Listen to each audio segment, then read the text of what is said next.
Abra comigo a sua Bíblia, Salmo 88. Ele é a base da nossa meditação dessa noite.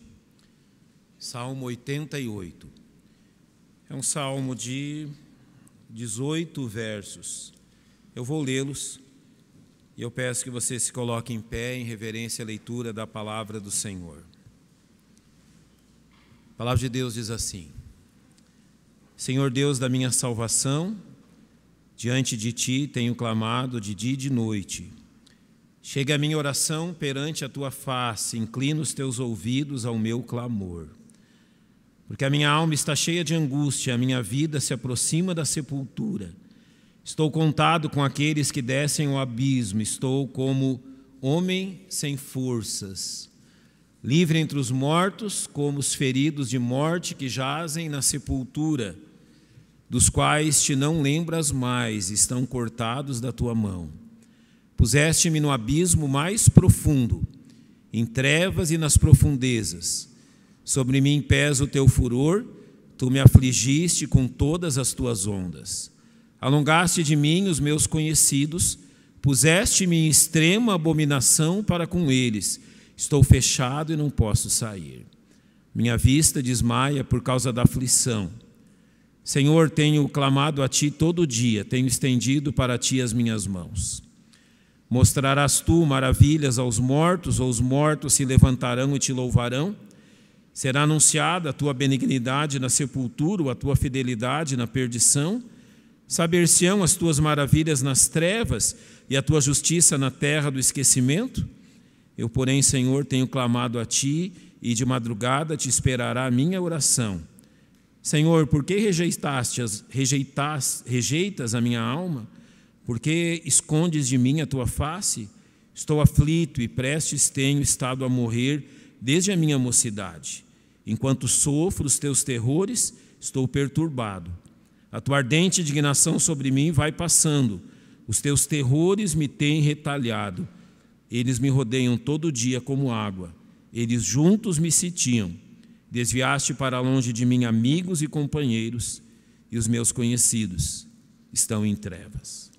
Graças a Deus, porque esse salmo começa com a expressão Senhor Deus da minha salvação.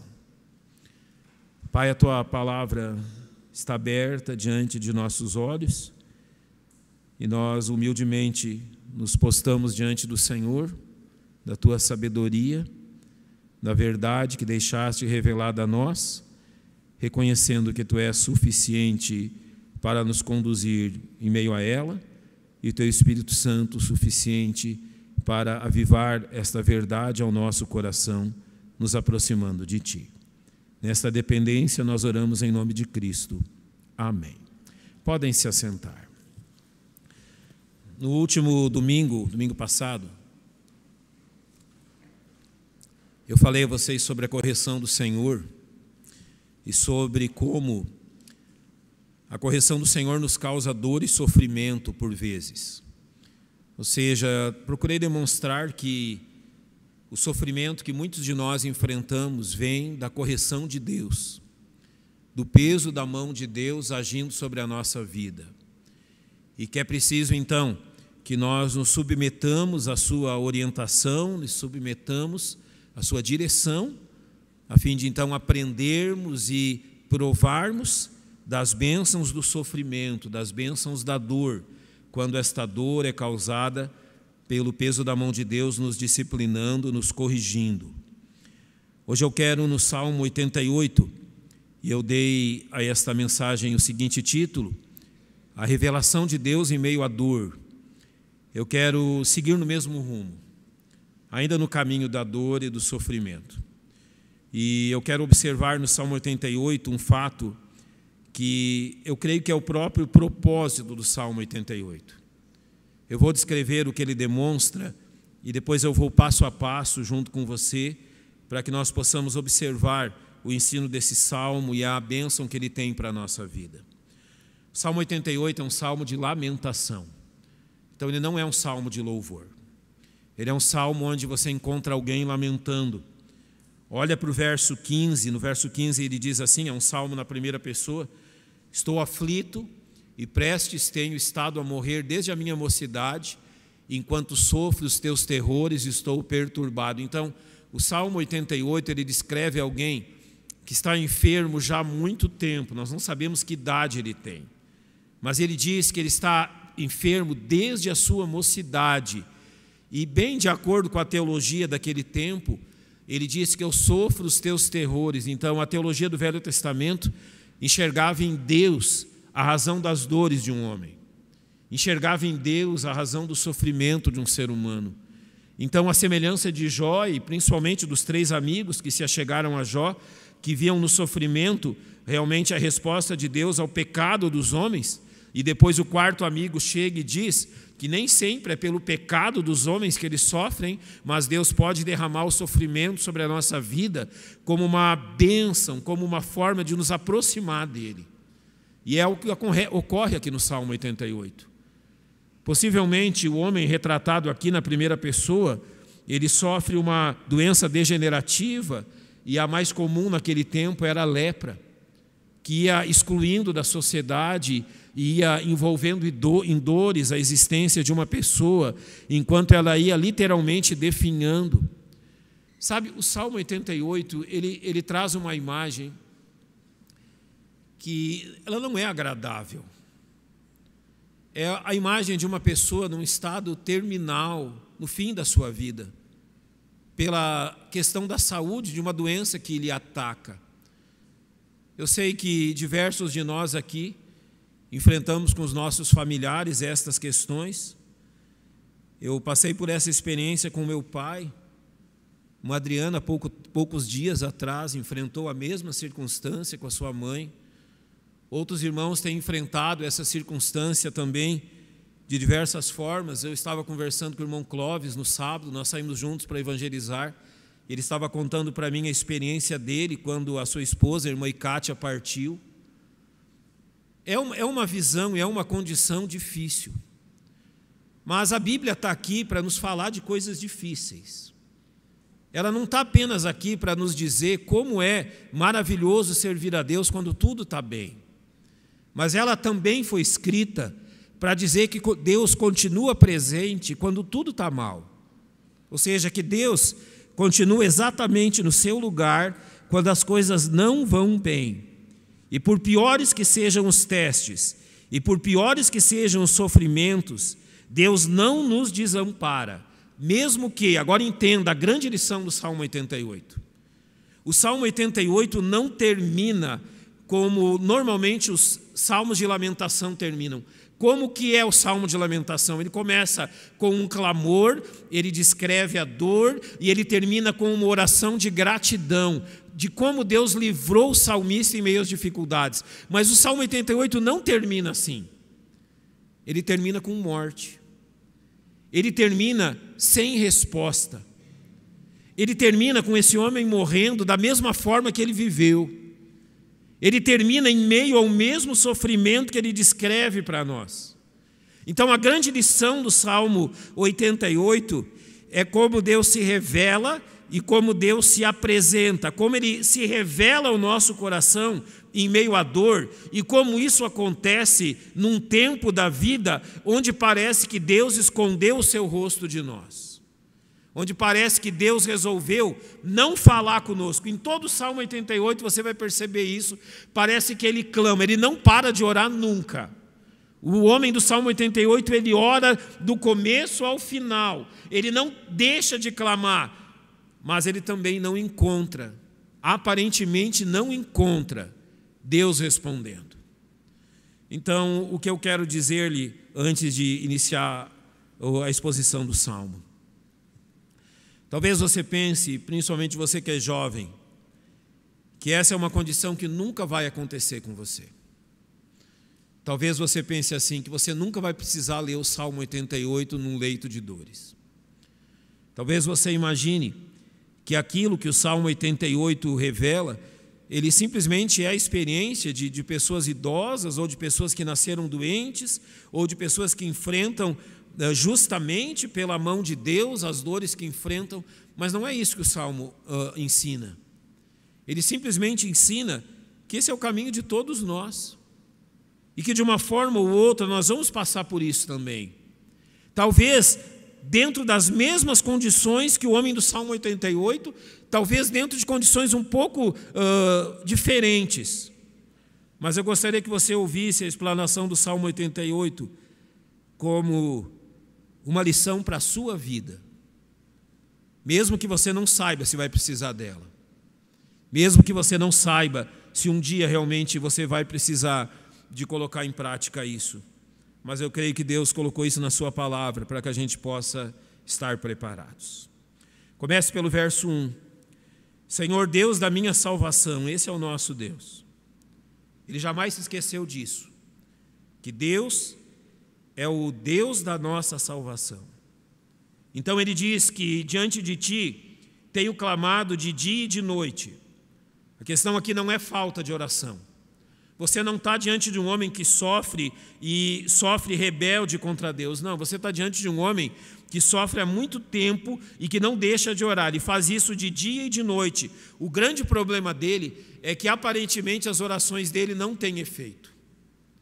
A condição dele não melhora. E ele vai terminar esse salmo da forma que começou. Deus continua sendo Deus da salvação dele, mas ele continuou conhecendo Deus em meio às dores. No verso 2 ele diz, e é o desejo dele, chegue a minha oração perante a tua face, e inclina os teus ouvidos ao meu clamor. Então, aparentemente, a ideia do salmo é essa, as orações dele não estão sendo respondidas. E aparentemente aquilo que machuca o coração dele é que Deus parece estar agindo com indiferença àquilo que está acontecendo com ele. Parece que Deus está longe. Parece que Deus não está preocupado com aquilo que ele está sofrendo. Ele reconhece a salvação de Deus, ele reconhece quem Deus é, ele ora a Deus constantemente, mas parece que isso não muda nada. Deus parece que está escondido, abscôndido, realmente sem se importar com a situação dele. É duro quando Deus parece que está indiferente.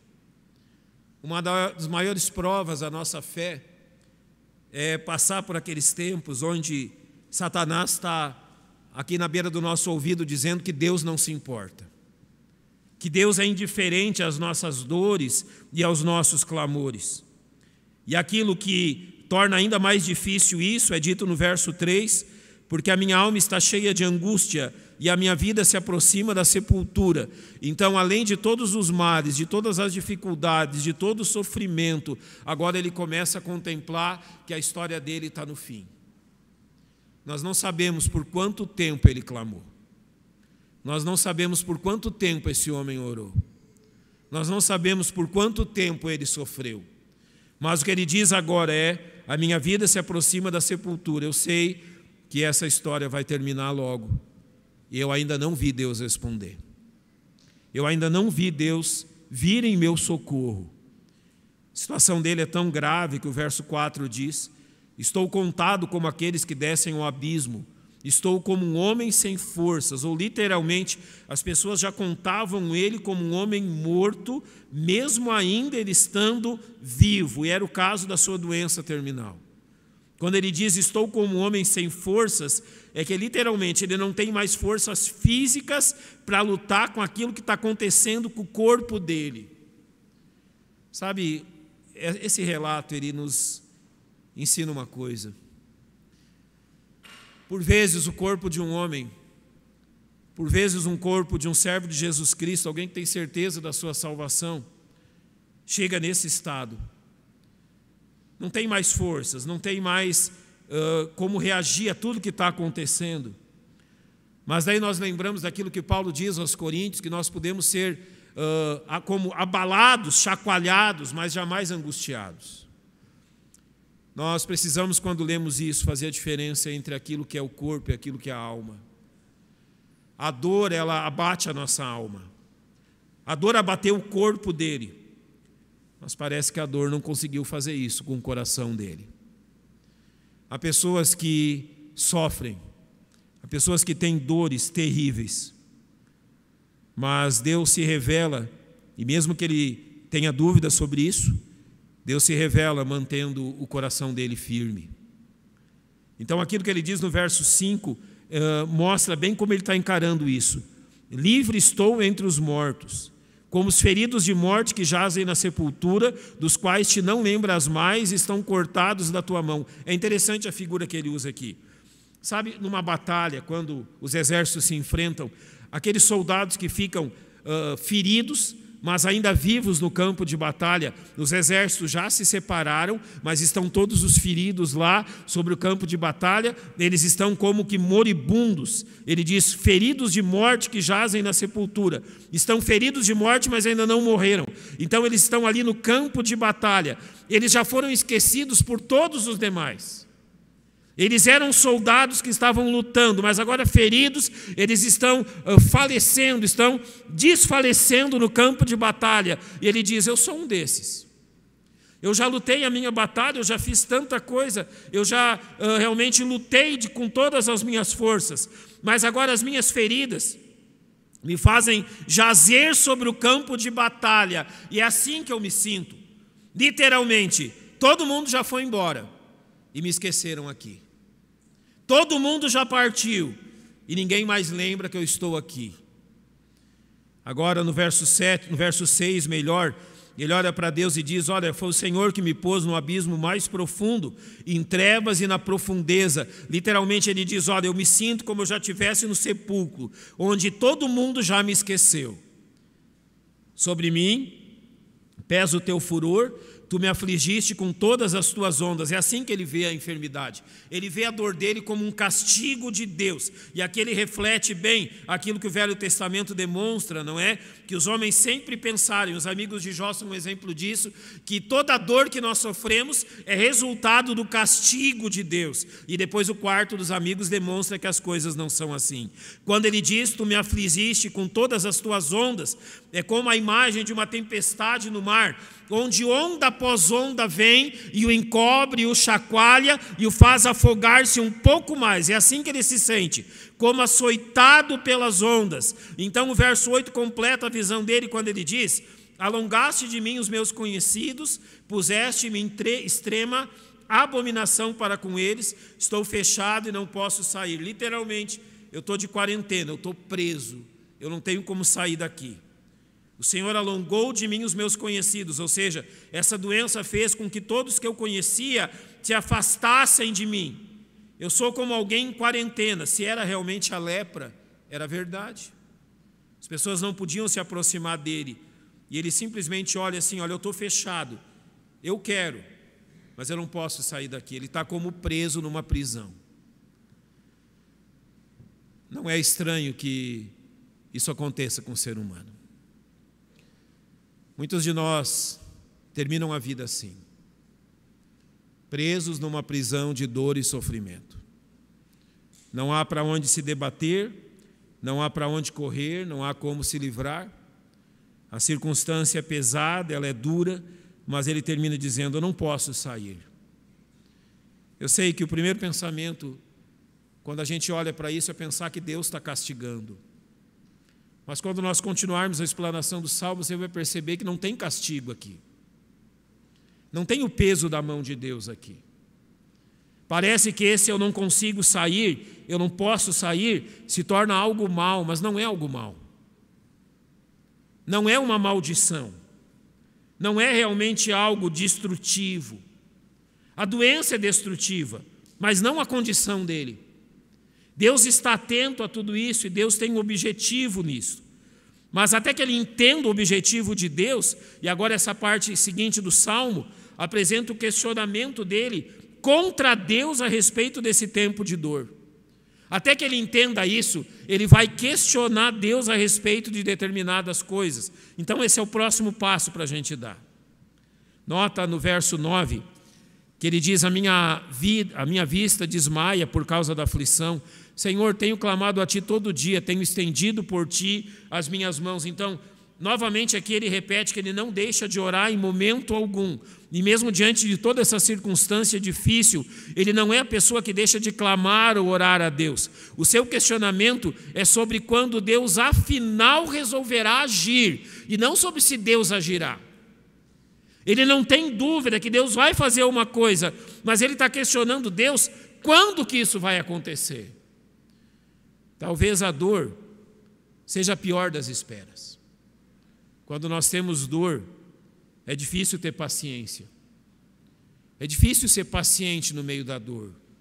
E é difícil esperar Deus agir ou se levantar para agir quando nós estamos vivendo em meio à dor. Então presta atenção nos questionamentos que ele traz. Primeiro, ele questiona quando Deus resolverá agir. Olha o verso 10.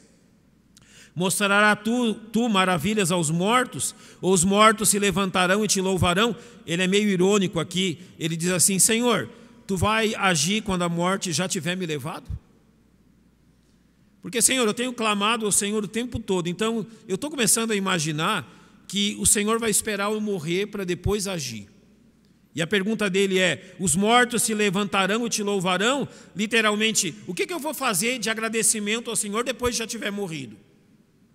Olha a percepção dele. A falta de entendimento ainda de que, mesmo após a morte, quando estamos com o Senhor, nós podemos louvá-lo e exaltá-lo. Então a primeira pergunta: o Senhor vai agir quando a morte já tiver me tragado? A segunda pergunta, no verso 11: será anunciada a tua benignidade na sepultura ou a tua fidelidade na perdição? Ou seja, o Senhor vai resolver agir quando eu já estiver na sepultura? Então alguém vai chegar ao pé da minha sepultura para anunciar como o Senhor é bom e como o Senhor é fiel quando eu já tiver morrido? Quando eles estiverem lá sobre a minha sepultura, me sepultando e se despedindo de mim, eles vão anunciar então como o Senhor é bom? O Senhor está esperando isso acontecer para que seja anunciada a tua benignidade? No verso 12 ele diz: saber-se-ão as tuas maravilhas nas trevas e a tua justiça na terra do esquecimento. As pessoas vão saber quando o Senhor é bom, quando eles já tiverem me esquecido. É isso que o Senhor quer?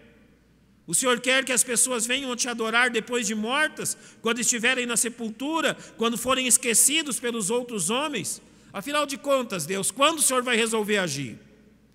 Quando o Senhor vai entrar em ação? Mas aquilo que acontece no Salmo é que, ao invés das coisas melhorarem, a situação se torna ainda mais difícil. A coisa já está difícil, mas no verso 13 ela se torna ainda pior. Ele questionou Deus sobre isso. Quando o Senhor vai resolver agir? Mas o verso 13 diz: eu, porém, Senhor, tenho clamado a Ti, e de madrugada te esperará a minha oração. A resposta dele para Deus: olha, eu continuo enfermo, eu continuo clamando, e parece que o Senhor continua se negando a me atender. Eu continuo com a mesma dor, isso não muda.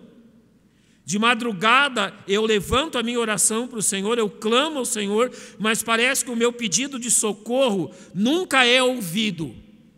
Então agora toda a dor dele, ele acrescenta realmente essa questão de agora admitir que parece que Deus não está tão preocupado assim com a situação.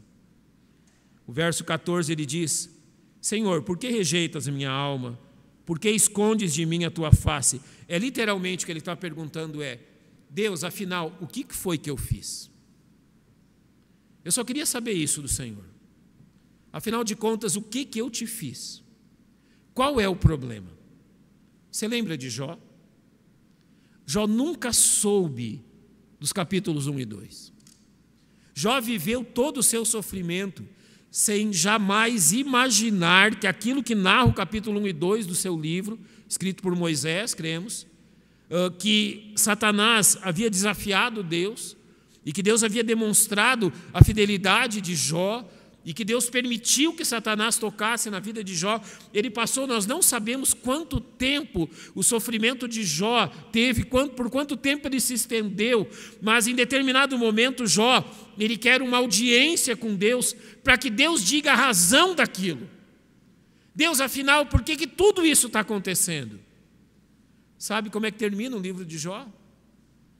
Deus nunca respondeu. Eu queria lhe dizer algo. Acontecem coisas. alguns de nossos irmãos na última sexta-feira, a notícia que seu pai havia partido, uma morte súbita.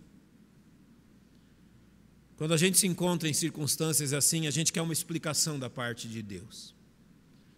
Afinal de contas, Deus, por que isso está acontecendo? Ou como o salmista pergunta, afinal de contas, o que foi que eu te fiz? Qual é o problema? Mas sabe, irmãos, Deus nunca vai nos responder isso. E eu vou lhe dizer por quê, com base no livro de Jó. Jó perguntou, Jó queria saber o porquê, Jó queria saber a razão do sofrimento. E Deus simplesmente deu uma resposta assim para Jó. Jó, talvez seja um crocodilo, aquilo animal que Deus usa como exemplo. Jó, eu vou pedir uma coisa para você, vai lá no rio, coloca uma argola no focinho daquele crocodilo enorme, põe uma cordinha naquela argola e vem trazendo ele com você como um animalzinho de estimação. E daí você pega aquele enorme crocodilo de 4, 5 metros e você coloca na mãozinha dos seus filhos, para os seus filhos passearem com ele. Que resposta é essa? O segundo animal parece um hipopótamo. Ele tem uma boca enorme, ele é feroz. E Deus diz assim, Jó, vai lá no rio, faz carinho nele. Vai lá e brinca um pouquinho com ele. Deus não está sendo irônico. Deus simplesmente está dizendo para Jó, você não consegue lidar nem com as coisas que eu criei. E você quer lidar com a minha mente. Você não consegue nem lidar com os pequenos animais, com coisas simples que eu criei. E você quer entrar na minha mente para saber o porquê de determinada coisa. Sabe por que Deus não nos responde em meio aos sofrimentos e às aflições? Porque simplesmente nós não suportaríamos saber a razão. Nós não suportaríamos saber por que sofremos. É demais para o nosso coração entender algo tão grande. Nós não seríamos capazes de entender tudo aquilo que envolve o sofrimento na nossa vida. Deus teve que escrever o livro de Jó para que a gente aprendesse alguma coisa sobre isso. Mas ao final do livro de Jó, ao invés de uma resposta, há uma revelação. Então Jó disse, olha, antes eu realmente pensava que conhecia o Senhor, mas agora os meus olhos te veem. A pergunta do salmista é, Senhor, o que eu fiz? E a resposta de Deus normalmente é, não é o que você fez, é o que eu estou fazendo. E simplesmente você deve descansar naquilo que eu estou fazendo. Mas a situação é difícil, e agora nós chegamos no fim da vida do salmista aqui, no verso 15, quando ele diz, estou aflito e prestes tenho estado a morrer desde a minha mocidade, enquanto sofro os teus terrores, estou perturbado. Aqui é o seu apelo final. Ele está chegando no fim da vida e agora ele traz o apelo final a Deus para obter a atenção de Deus. Ele sofreu por quase toda a sua vida. Parece que Deus nunca tinha realmente demonstrado que estava ao lado dele. Isso o perturba. Ele é como realmente, e aqui nós lembramos uma luta entre dois boxeadores, quando um deles está esmurrando o outro, e então aquele que está sendo esmurrado começa a perder o sentido, não? Ele está prestes a cair. Aqui o verso 15 é literalmente como isso, como um boxeador que já perdeu o sentido das pernas, ele está pronto para cair, essa é a condição dele. No verso 16 ele diz, a tua ardente indignação sobre mim vai passando, os teus terrores me têm retalhado. Literalmente ele diz, olha Senhor, o teu açoite sobre mim, e esse é o pensamento dele, realmente é algo doloroso, a tua fúria tem liquidado comigo.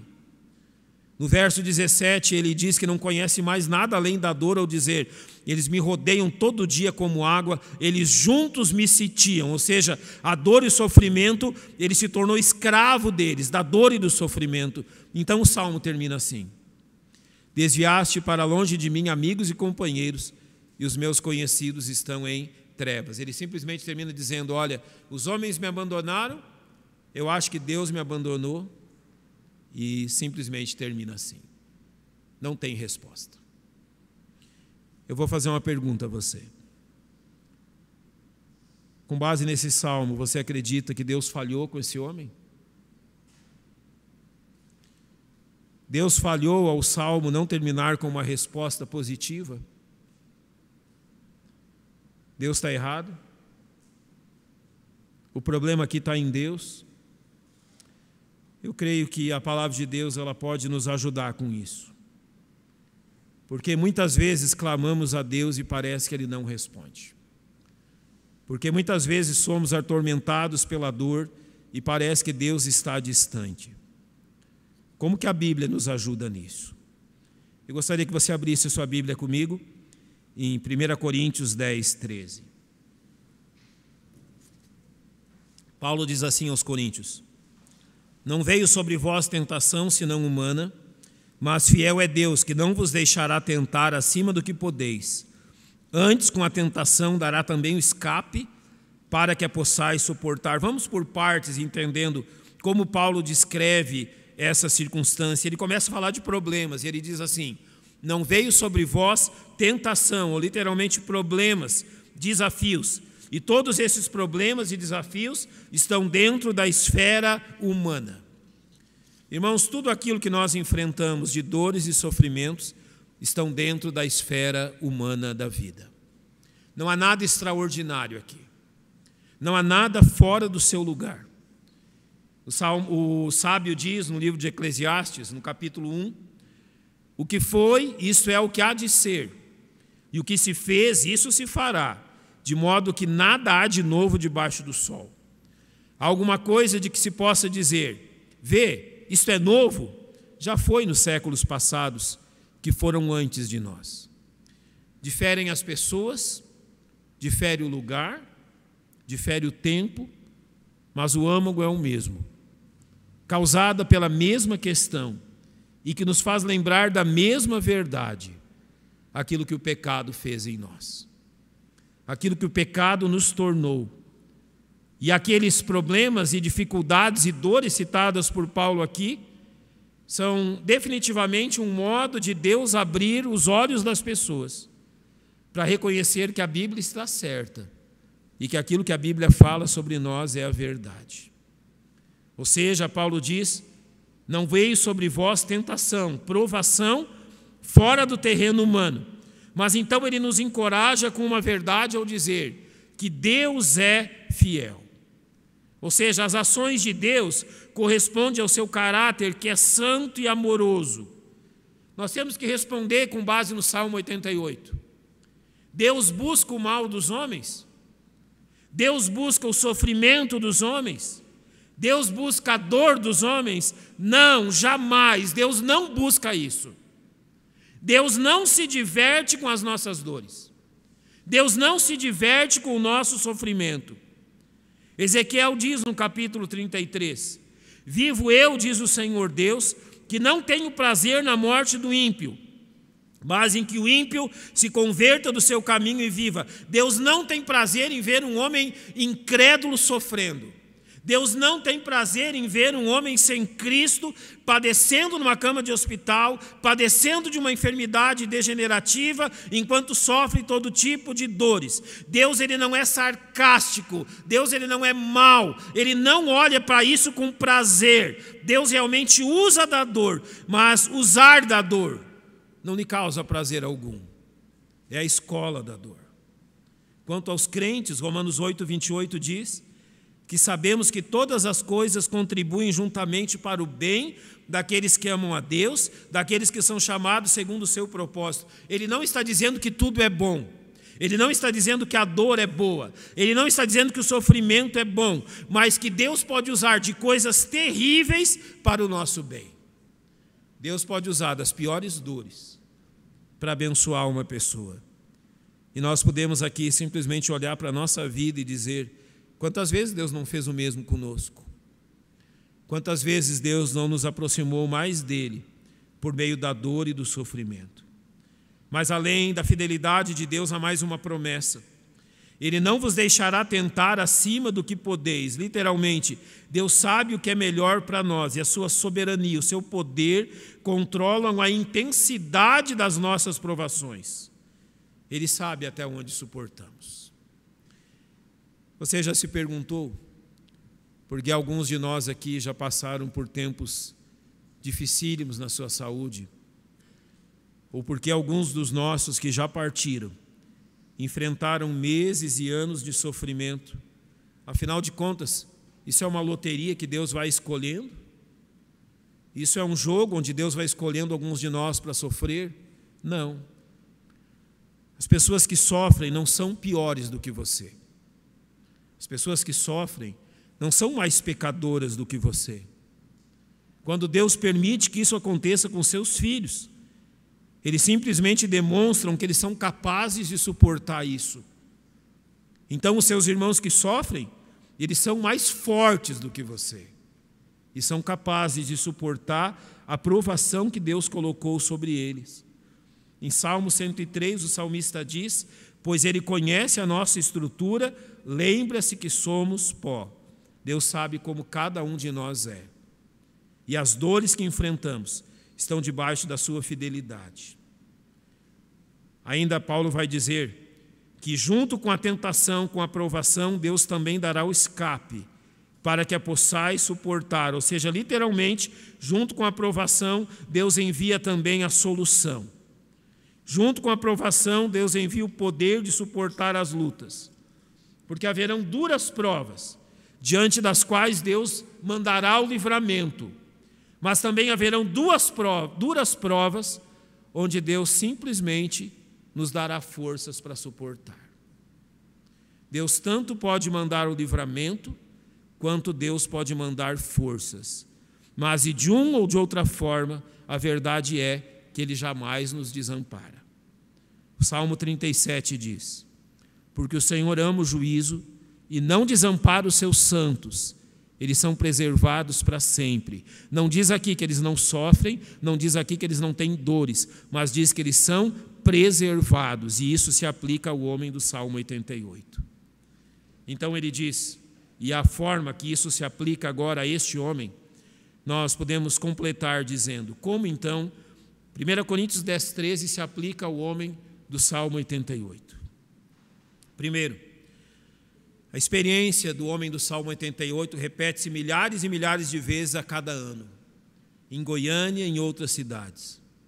Então a primeira grande lição é que a Bíblia está certa sobre quem somos. É isso aí. Essa é a verdade. A Bíblia nos abre os olhos a respeito de quem somos nós e de quem Deus é.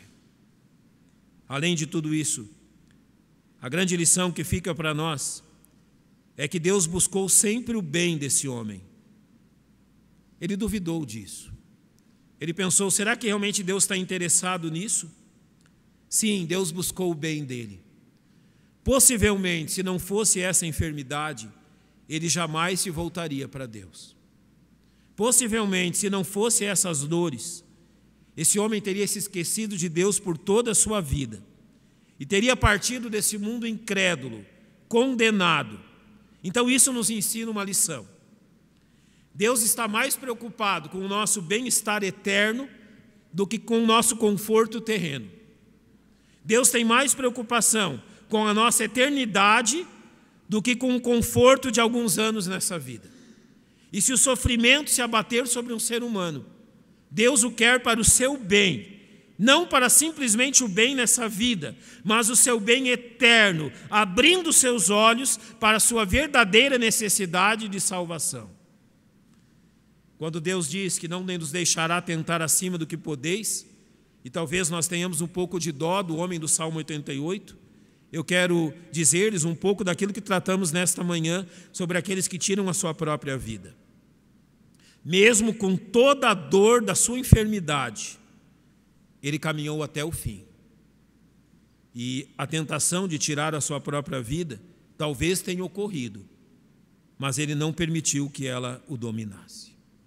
Ou seja, Deus colocou as coisas dentro daquilo que ele era capaz de suportar. Agora, onde está o escape? Você percebeu no Salmo 88 que ele jamais deixou de orar? Deus não o curou, mas Deus lhe deu uma fé tamanha que mesmo em meio à dor, ele jamais deixou de clamar. Olha o que diz Romanos 8:26. Da mesma maneira também o Espírito Santo ajuda as nossas fraquezas, porque não sabemos o que havemos de pedir como convém, mas o mesmo Espírito intercede por nós com gemidos inexprimíveis. Apenas parecia que Deus estava longe. No Salmo 88, Deus estava trabalhando o tempo todo. o que isso, por final, nos ensina. Isaías 64:4 diz: porque desde a antiguidade não se ouviu, nem com o ouvido se percebeu, nem com os olhos se viu, um Deus além de ti, que trabalha para aquele que nele espera. Notem o que o verso diz: desde a antiguidade, desde que o homem está nessa terra, não se ouviu, nem com o ouvido se percebeu, nem com os olhos se viu. Parecia que Deus estava escondido, parecia que Deus estava longe, parecia que Deus não estava interessado. Mas mesmo que não se ouça, mesmo que não se veja, Isaías diz: um Deus além de ti, que trabalha para aquele que nele confia. Qual é a grande lição? Não importa as circunstâncias do nosso viver, não importa o tamanho das nossas dores e das nossas aflições. Por vezes, parecerá que Deus está longe, mas pela palavra de Deus nós descobrimos que Ele está muito, muito perto. Isso nos leva a encarar as nossas dores e tristezas, não duvidando da presença dEle, mas dispostos a provar da presença dEle, mesmo em meio às dores. O que é fé? Aquilo que os olhos não veem, mas o coração prova. Você não vê Deus, mas você prova da sua ação por meio da sua presença. É assim com você também? Talvez em meio às dores, você se lance mais às dúvidas do que às certezas. O Salmo 88 nos chama a vivermos na certeza que mesmo que os nossos olhos não vejam, Deus está presente. Então que esta convicção bíblica lhe realmente faça passar pelas dificuldades e dores com base nessa verdade. Eu comecei dizendo, talvez você nunca tenha enfrentado isso. A Bíblia diz que todos nós passamos por dias maus. Os dias maus virão, nós só não sabemos quando. E quando os dias maus vierem, que eles nos encontrem convictos da presença de Deus. Vamos fechar os nossos olhos. Vamos orar agradecendo ao Senhor.